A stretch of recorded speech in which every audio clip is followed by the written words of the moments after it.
बिस्मिल्लाहिर्रहमानिर्रहीम। व्यूअर्स, आज का हमारा टॉपिक है लीनियरली इंडिपेंडेंट सेट। इस लेक्चर में आप लीनियरली इंडिपेंडेंट सेट और लीनियरली इंडिपेंडेंट वेक्टर्स के बारे में पढ़ेंगे और लीनियरली डिपेंडेंट सेट क्या होता है और लीनियरली डिपेंडेंट वेक्टर्स क्या होते हैं वो भी हम डिस्कस करेंगे और कोई एक आध एग्जांपल भी सॉल्व करते हैं। तो पेज नंबर 206 के ऊपर है linearly independent set. A set of vectors v1, v2 up to vr is said to be linearly independent if alpha 1 v1 plus alpha 2 v2 up to alpha r vr is equal to 0 if and only if alpha 1 alpha 2 alpha r are equal to 0। Definition ज़रा ध्यान से समझें। एक हमने set लिया है vectors v1 v2 vr का। उस सेट को लीनियर इंडिपेंडेंट कब कहेंगे? जब ये कंडीशन सेटिस्फाई करे। क्या? Alpha 1 v1 alpha 2 v2 up to alpha r vr 0 सिर्फ एक ही सूरत में हो, अगर सारे के सारे स्केलर जो हैं वो ज़ीरो हों, अदरवाइज़ ये ज़ीरो ना हो। तो अल्फा 1 अल्फा 2 अल्फा r सारे के सारे ज़ीरो हों तो ये ज़ीरो हो, अदरवाइज़ ये ज़ीरो ना हो। अब मसला ये है कि आप बड़े गौर से देखें कि ये जो मैंने alpha 1 v1 plus alpha 2 v2 plus alpha r vr लिखा है, ये क्या है? ये बेसिकली v1 v2 vr का लीनियर कॉम्बिनेशन है। तो क्या कह रहा है कि लीनियर कॉम्बिनेशन एक ही सूरत में ज़ीरो हो अगर सारे के सारे स्केलर ज़ीरो हों। तो देखें भाई, अब तो वो ज़ीरो हो ही जाएगा ना। आपके सारे स्केलर अगर ज़ीरो हों, अल्फ़ा 1 अल्फ़ा 2 अल्फ़ा आर, ये यहाँ भी आप ज़ीरो लगाएं v1 के साथ, यहाँ भी ज़ीरो लगाएं v1 v2 के साथ, vr के साथ भी ज़ीरो लगाएं, तो इसका तो कोई कमाल हुआ नहीं, इसने तो ज़ीरो होना ही होना है। वो कहता है सिर्फ यही एक सूरत होनी चाहिए। ये सूरत जो है ये तो ट्रिवियल है। जब आप सारे ज़ीरो ले के स्केलर्स उनका वेक्टर्स का लीनियर कॉम्बिनेशन में वो वाले स्केलर्स इस्तेमाल करेंगे तो वो लीनियर कॉम्बिनेशन ऑटोमेटिकली ज़ीरो हो जाएगा। इसके अलावा कहता है ज़ीरो नहीं होना चाहिए। इसके अलावा ज़ीरो ना होने का मतलब क्या है कि आपको कोई स्केलर जो है नॉन ज़ीरो मिल जाए जो यहाँ पुट करें और ये लीनियर कॉम्बिनेशन ज़ीरो हो जाए, तो फिर ये वेक्टर्स लीनियरली इंडिपेंडेंट नहीं होंगे। लीनियरली इंडिपेंडेंट कब होंगे? एक ही सूरत है कि सारे स्केलर ज़ीरो हों तो, और ये ट्रिवियल है कंडीशन, सारे ज़ीरो होंगे तो लीनियर कॉम्बिनेशन ज़ीरो होना ही होना है। तो क्या हुआ कि अगर सारे के सारे alpha 1 alpha 2 alpha r zero हैं और लीनियर कॉम्बिनेशन ज़ीरो है और लीनियर कॉम्बिनेशन ज़ीरो एक ही सूरत में हो कि ये सारे के सारे ज़ीरो हैं। इसको ये भी कह सकते हैं हम कि ये लीनियर कॉम्बिनेशन ज़ीरो है only if alpha 1 alpha 2 alpha r equal to zero. ये जो वेक्टर्स हैं जो ये कंडीशन सेटिस्फाई कर रहे हैं v1 v2 up to vr are called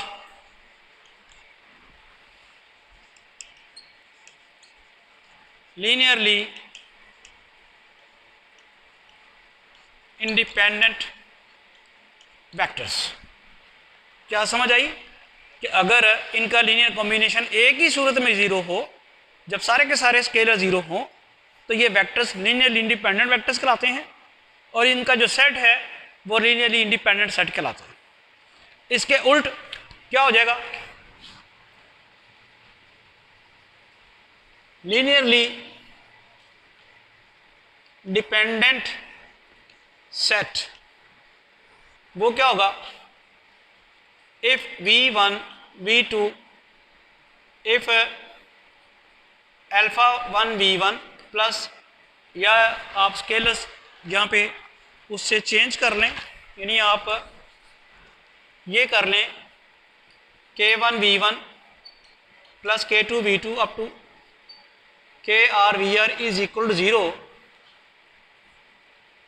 for some KI non zero, then ये जो सेट आएगा V1 V2 VR is called linearly dependent set, and the vectors V1 V2 up to VR are called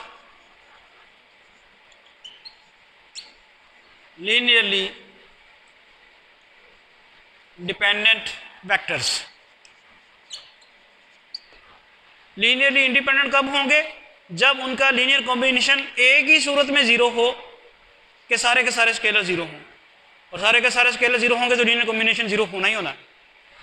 लेकिन अगर किसी चंद scalar zero non zero मिल जाए आपको, जिन पे linear combination zero हो जाए, फिर वो लीनियरली इंडिपेंडेंट नहीं होंगे, फिर वो लीनियरली डिपेंडेंट होंगे। एक भी नॉन ज़ीरो स्केलर मिल गया तो वो लीनियरली डिपेंडेंट हो जाएंगे वेक्टर्स। अब ये तो डेफिनेशंस और अच्छे तरीके से समझाने के लिए कोई एक एग्जांपल करते हैं। पेज नंबर 206 पे एग्जांपल नंबर 1 है, show that the set 1 3 2 5 is linearly independent but the set 1 3 2 6 is linearly dependent in are square. ये क्वेश्चन जो है 2015 में बीएस मैथ केमिस्ट्री और स्टैट वालों को भी आया हुआ है, मैथ A3 पे, और पंजाब यूनिवर्सिटी के 2017 के लीनियर जबरा के बीएस फिजिक्स के पेपर में भी आया हुआ है। तो ये मैंने जैसे पहले आपको बताया था कि ये क्वेश्चन जो हैं वो इधर उधर रिपीट होते रहते हैं, कभी फिजिक्स वालों को, कभी IT को, कभी इधर, टॉपिक सब ही है ना। तो अभी चूँकि हमने पढ़ी हैं कि लीनियर इंडिपेंडेंट सेट क्या होता है और लीनियर इंडिपेंडेंट वेक्टर्स क्या होते हैं, अब हम जब तक कर ना लें तो ज़रा थोड़ा सा आपको समझना मुश्किल होगा। तो हम ये इसे उसने कहा ना कि ये साबित करेंगे लीनियरली इंडिपेंडेंट सेट है। तो ये वेक्टर्स हैं, तो कौन कौन से हैं? 1 3 और 2 5 वेक्टर्स का ये जो सेट है, इसको लीनियर इंडिपेंडेंट साबित करने के लिए क्या करना होता है? उसका लीनियर कॉम्बिनेशन लेंगे और उसको ज़ीरो के बराबर रखेंगे, और अगर वो स्केलर सारे के सारे जो हैं, जो कि इस वक्त सिर्फ 2 आएंगे, वो 2 ज़ीरो आ गए तो ये लीनियरली इंडिपेंडेंट हो गया। देखिए स्ट्रेटजी समझ आ गई आपको कि करना ये है, आपको क्वेश्चन करने से पहले उसकी स्ट्रेटजी जो है आपके माइंड, अपने माइंड में जल्दी से उसको रिवाइज करना चाहिए, या जल्दी से उसको करना चाहिए कि करना क्या है। उसके बाद यानी करना ये है कि इसका कोई लीनियर कॉम्बिनेशन लेना है, और उसके स्केलर्स अगर ज़ीरो साबित हो गए तो ये लीनियरली इंडिपेंडेंट हो जाएगा, अदरवाइज ये लीनियर डिपेंडेंट होगा। तो हम सॉल्यूशन की तरफ चलते हैं और लीनियर कॉम्बिनेशन कंसिडर करते हैं। कंसिडर, और मैं ये बार बार कह रहा हूं कि ये एक क्वेश्चन नहीं हम कर रहे होते, ये बेसिकली एक स्ट्रेटजी कर रहे होते हैं। तो हमने इसका लीनियर कॉम्बिनेशन लिया अल्फा 1 1 3, बल्कि अल्फा बीटा ले लें, plus beta 2 5 is equal to 0। ये मैंने लीनियर कॉम्बिनेशन ले लिया इसका। अब मैं अगर ये लीनियर कॉम्बिनेशन मैंने बेसिकली 0 रखा है, अगर मैं ये अल्फा और बीटा दोनों को 0 साबित करने में कामयाब हो गया तो फिर इसका 0 होने का कोई अपना कमाल तो ना हुआ, अल्फा और बीटा ने इसको 0 कर दिया, और उस सूरत में ये दोनों वेक्टर जो हैं लीनियरली इंडिपेंडेंट होंगे। तो अब हम करते हैं alpha 3 alpha plus 2 beta 5 beta is equal to 0, alpha plus 2 beta 3 alpha plus 5 beta is equal to 0। अब यहाँ से 2 इक्वेशंस बनेगी। ये पहला कोऑर्डिनेट जो है उसको हम, या वेक्टर की पहली कंपोनेंट जो है उसको 0 के बराबर इक्वेट करेंगे, दूसरी को भी 0 के बराबर इक्वेट करेंगे, तो हमारे पास 2 इक्वेशंस बनेगी। यहाँ से alpha plus 2 beta is equal to 0, और दूसरी कौन सी बनेगी? 3 alpha plus 3 alpha plus 5 beta is equal to 0। इसको मैं 3 से मल्टीप्लाई कराऊँ तो 3 alpha plus 6 beta is equal to 0 आ जाएगा। इसको मैं एज इट इज़ लिखूँ 3 alpha plus 5 beta is equal to 0, और मैं इन दोनों इक्वेशन को सब्ट्रैक्ट करूँ तो मेरे पास जो है अल्फ़ा कैंसिल हो जाएगा और यहाँ पे बीटा इज इक्वल टू 0 आ जाएगा। जैसे ही बीटा इज इक्वल टू 0 इसमें पुट करूँगा तो अल्फ़ा 0 आ जाएगा। Alpha plus 2 into 0 is equal to 0 means alpha is equal to 0। जैसे ही मैंने पुट किया अल्फ़ा 0 आ गया। अब आप बहुत बात कमाल ही हो गया ना कि मैंने ये लीनियर कॉम्बिनेशन 0 रखा और उसके जो स्केलर हैं वो 0 आ गए। तो आप फिर क्या कहेंगे, दिस शोज दैट जो दो वेक्टर्स थे 1 3 एंड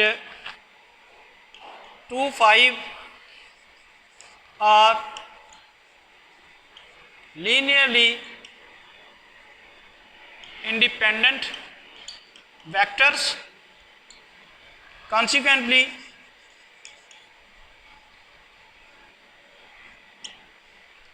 वो जो सेट था 1 3 2 5 is linearly independent set. Clear होगी बात? वो लीनियरली इंडिपेंडेंट वेक्टर्स हैं और ये लीनियरली इंडिपेंडेंट सेट। इस सेट को तो हमने साबित कर लिया है कि लीनियरली इंडिपेंडेंट है। अब हम इस सेट की बात करते हैं कि क्या ये लीनियरली इंडिपेंडेंट है या डिपेंडेंट है। वैसे उसने कहा लीनियरली डिपेंडेंट है, तो अब हम देखते हैं उसके तरीकाकार फिर वही है कि आप इसका लीनियर कॉम्बिनेशन लें। तो next consider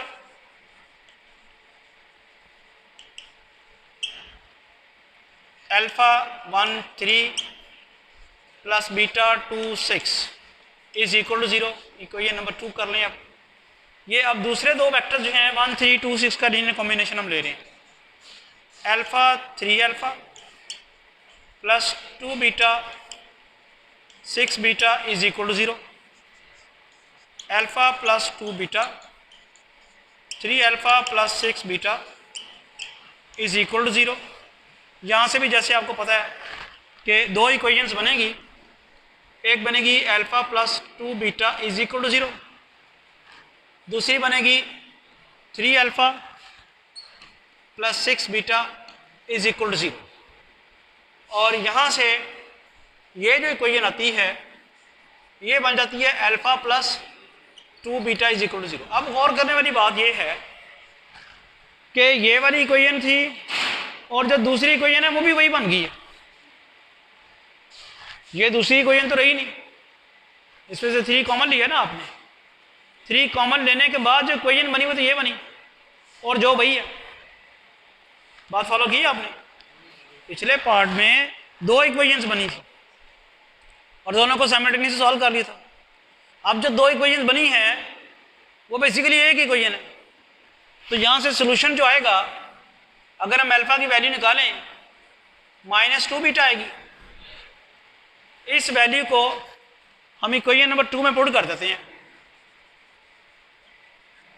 putting this in 2, जब आप 2 पे पुट करते हैं -2 beta 1 3 plus beta 2 6 is equal to 0। यहाँ से बीटा कॉमन निकल आएगा। -2 into 1 3 plus 2 into 6 is equal to 0। Is it clear? -2 into 1 3। अब आप देखें कि इन दोनों का लीनियर कॉम्बिनेशन 0 है लेकिन स्केलर 0 नहीं है। नजर आ रहे हैं आपको? एक स्केलर -2 है, दूसरा स्केलर क्या है 1, या 1 लगा ना। यानी आप इसको लिख सकते हैं -2 into 1 3 plus 1 into 2 6 is equal to 0। तो आपने देखा कि लीनियर कॉम्बिनेशन जो है वो 0 है लेकिन स्केलर 0 नहीं है, स्केलर नॉन ज़ीरो है। एक भी नॉन ज़ीरो आ जाता तो तब भी ये वेक्टर्स लीनियरली इंडिपेंडेंट ना रहते, लेकिन ये दोनों ही नॉन ज़ीरो आए हुए हैं स्केलर्स, तो ये वेक्टर जो है लीनियरली इंडिपेंडेंट नहीं है। बल्कि लीनियरली डिपेंडेंट है।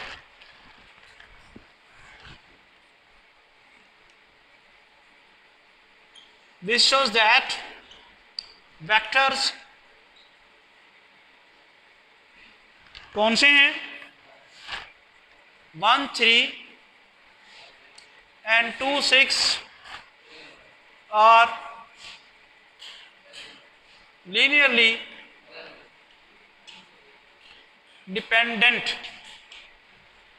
तो व्यूअर्स, इस लेक्चर में आपने वेक्टर्स को लीनियरली इंडिपेंडेंट या लीनियरली इंडिपेंडेंट या लीनियरली डिपेंडेंट साबित करना सीखा। अब क्वेश्चन तो जितने मर्जी किए जा सकते हैं, बेसिकली तो आपको समझाना था। तो ये टॉपिक इस तरह से ख़त्म हो गया कि हम कर सकते हैं वेक्टर्स को लीनियरली इंडिपेंडेंट डिपेंडेंट साबित।